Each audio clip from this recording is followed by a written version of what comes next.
এই পৃথিবী তো আপনারা দেখতেন না, মা তো পেটে রাখছে 9 মাস 10 মাস তো কষ্ট করছে। এই কষ্টর বদৌলত কি এটা যে সে এইভাবে পইরা থাকবে, একাকিত্ব অবস্থায় পইরা থাকবে, ময়লা আবর্জনায় পইরা থাকবে? এটার নাম কি মা? আমরা তো মারে মাথায় পারলে মন চায় যে মারে মাথায় নিয়ে সারাদিন মায়ের মাথায় নিয়ে ঘুরি, মার পাউডা যেন জমিনে না লাগে, আমরা এটা চাই। আর আপনারা এই 3টা ভাই মারা এইভাবে কিভাবে ফালায় রাখেন? এই জন্য আমি আপনারা বলি, আমরা চাইলে পারতাম আপনার মার জমিটা এখন ফেরত দিয়ে আবার আনতে, আমরা সেটা করি নাই। কিন্তু আপনি এটা বুঝতে হবে যে আপনার মার হক, আপনার মার দায়িত্ব জায়গা জমিনের জন্য না।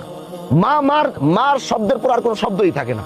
জায়গা জমির জন্য তারা ভালোবাসতে হবে না, জায়গা নিচে বলে তারা খাওয়াইতে হবে, বিষয়টা এরকম না। ওটা মনের জায়গা, এটা সন্তানের দিলের অবস্থা মায়ের প্রতি। এজন্য আপনি আপনার মার দেখভাল এটা তো করবেনই, তার সাথে আপনারা